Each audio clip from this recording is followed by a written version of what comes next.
Assalamualaikum and hi for everyone. I have shared a video before on unstacking data using filter and sort approach. Now I'm going to show another way of unstacking research data. This time we are going to use advanced lookup formula with dynamic ranges. Alright, so let's get started. So the first thing to do is to lay out how we are going to unstack our data. So let's start with name here and our criteria A. Remember that we want to do unstacking for rater 1 and rater 2, so it's going to be the same criteria A for rater 2 now. And I'm just going to copy this to help my life get a bit easier with all this typing. This is my usual shortcut of getting a bit lazy. Alright, so so this is B and B, and this is C and C. So this is the heading that we want to have our data unstack. Okay, so meaning that this is rater 1, okay, and this is rater 2. Okay, alright, so copy paste, Control C and Control V for copy paste. Alright, so what we're going to do now is to have another helper row. Helper row here means we want to have under which column in this particular data set that our criteria belongs to. Okay, in this case criteria A belong, if you take these three columns, criteria A belongs to column number 1. Similar for criteria A for number 2. Okay, because this is for rater 1 and this is for rater 2, it still belongs to column number 1. So I'm going to read 1 and 1 for A, 2 and 2 for B, and 3 and 3 for C. Okay, and now we are getting ready for our formula. Now before I start explaining the lookup formula, I want to explain about the concept of expanding range, so particularly the rows function. So the rows function will return the number of rows in any particular range that we select.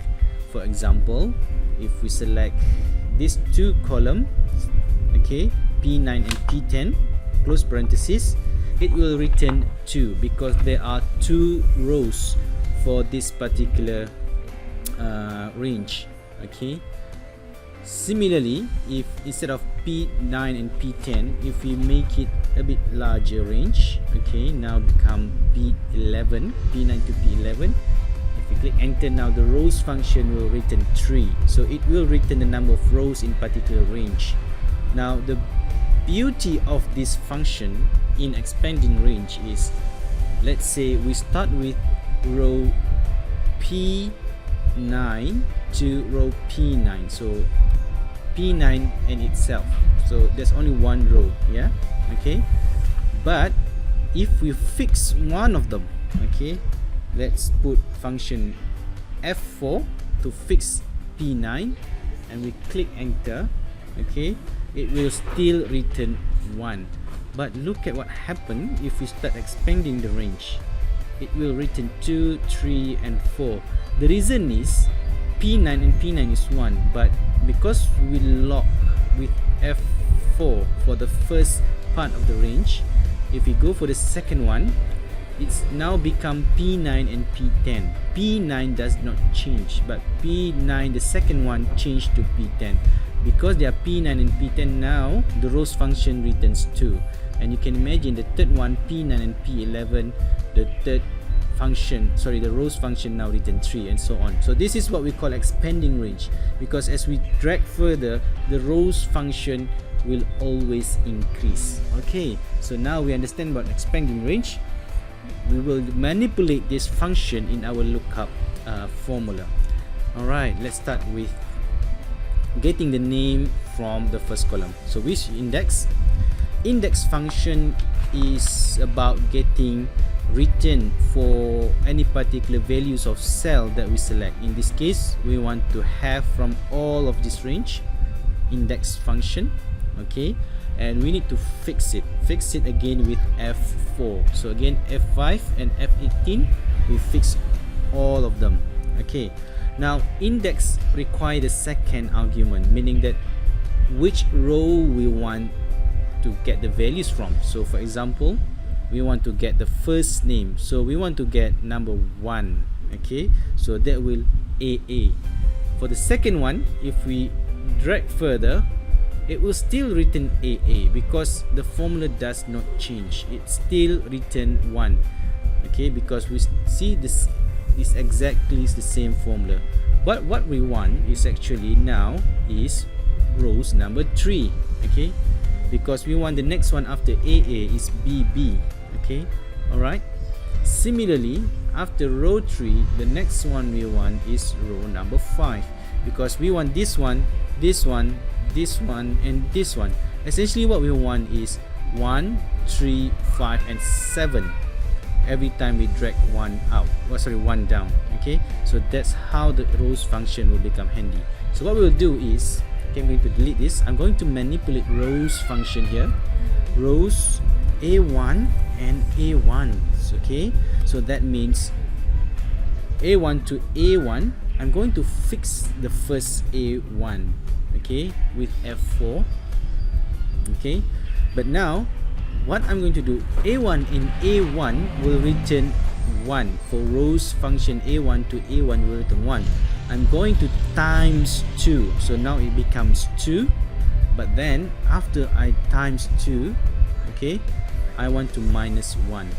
Okay, what this mean is for the first row it will return 1 times 2 equal to 2 minus 1. So the first row is equivalent to row number 1. So that's fantastic. We want AA. But when I drag it one further down, rows A1 and A1 now become rows A1 and A2, which will return 2. 2 times 2 is 4. 4 minus 1 is 3. So that's exactly what we want for the next row. Okay, and so on and so forth, because it will return 1, 3, 5, 7, and 9. Exactly what we want. Alright, so let's see how it works. So you can see AA, I drag further down, it become BB, CC, DD, and so forth. Okay, so drag further. Alright, we go down until GG, and then it's no longer there. So one easy way is to actually just say, alright, so we want to delete this thing. That's actually one way of doing it, but that's not quite professional. What I would usually do, the neater way, is to include rows if function. So if you can see rows A1 to A1, again this is expanding range, that's why rows expanding range is very useful. Okay, alright, if it is more than the max value of this, okay, is this range. So if we have more data, it will keep increasing further. So if we have hundreds, it will return 100. If we have 50, it will return 50. If it has 20, it will return 20. So that's what the max function does. It will select the maximum number in that range. So we fix it. So what happened is we will divide by 2. Okay, alright, so divide by 2 means, because if we have hundreds data here, divide by 2, there are two candidates for each rows, 2 rows for each candidate, so we divide by 2. So now we're going to get maximum value of number of candidates by dividing by 2. Okay, so if the rows is more than the max number, we want it to return nothing. Okay, because that means we have exceeded the maximum data set in our data set. Okay, maximum data in our data set. If not, otherwise do that function that we just created. Okay, so quite a complex formula, but I would really recommend those who are interested to learn about advanced lookup function. This is useful because it creates dynamic ranges. Alright, so let's enter, and now again send it down. So you can see now it's all gone. Fantastic. Now come the second part. Alright, now we're going to manipulate the same thing, but now it's going to get a bit more complicated. We start with index, okay? We select the whole range here, okay? Again, I'm using F4 to fix my range, okay?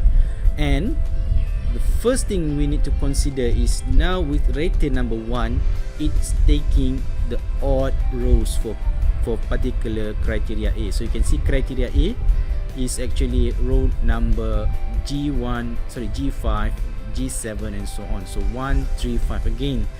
Now it's every second row. So it's skipping any even rows, only odd rows that we want. So we can use the same function here.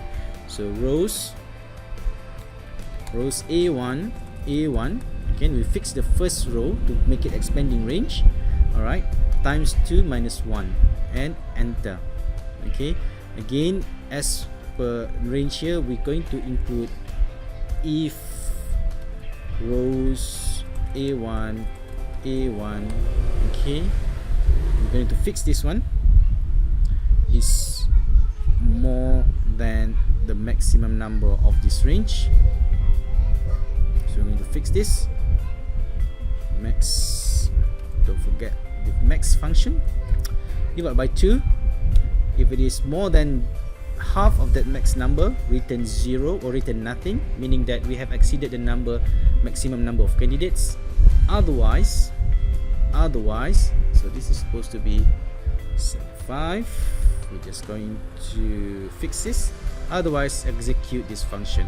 Specify under which column that we want to have our rows for this particular index. So that's why we use this for the top 1, 1, 2, 2 and 3, 3. So we select this one, okay, but we're just going to put $sign before number 3, meaning that we just want to fix the row, not the column, because we're going to pull this to the right. Okay, alright, so we're going to close this and then we're going to complete the parentheses, 2 parentheses, and click enter. Okay, now we do Control C to copy this function, and we're going to paste for every rater 1. Excuse me. So paste, Control C from here. This is criteria B, rater 1, Control V, criteria C, rater 1, and Control V. So you can see now 471, 471. Okay. Now we're going to do the same here, copy the formula, but now for rater 2, it's going to select for the even number, sorry, even rows, not the odd rows. So you can see rater 2 belongs to row number 2, 4, 6 and so on. So now we're going to adjust the row function. So instead of -1, all we need to do is delete that -1. Now it's become every even rows. So we click select, enter. Okay, so we just ignore the error. The error is because Excel identifies this function is a bit different, so they thought that's probably by mistake, but actually it's actually intentional, because this is even rows, this is odd rows, sorry, this is odd rows, this is even rows. Okay, so Control C again to copy, Control V again for rater 2 and rater 2 criteria C. Okay, alright, again we're going to ignore the error. Okay, now we have done for first row. We're going to check 471 for rater 1, 471 for rater 1 ABC, for rater 2 169. So 169. Now after we have completed the first row, we're just going to select them all, drag them down. Okay, alright, so I'm just going to ignore the error again. It's exactly because of we have rows even and odd next to each other. Okay, now you can see we check here for BB, it's supposed to be 7, 2, 8, BB 7, 2 and 8, and for rated 2s for BB is 5, 5, 5. So it's 5, 5, 5. Okay, if we go further down, just to double check our formula again, for FF candidates FF, Rater 1 is 2, 5, 9. So FF is 2, 5 and 9. And for FF rated 2 is 6, 5, 7. So 6, 5 and 7. So we have managed to transpose or unstack our data using a formula index lookup. Okay, the reason that this formula or this method, even though it's complex, it's really useful compared to the filter and sort approach, is because it is dynamic. So as for example, if we have more data being added, okay, alright, so let's say we have more data here. So I and JJ. Okay, let's say we have more data being added. Okay, alright, and just give some random number. Okay, alright, so we have new data being entered. You can see it's automatically sorted by this formula. So this is why, even though this formula or this method is way more complex than filter and sort approach, but in long-term run this is really useful because you don't have to do manually filter and sorting every time you have new data being entered. Okay, I think that's all for today. Thank you for watching.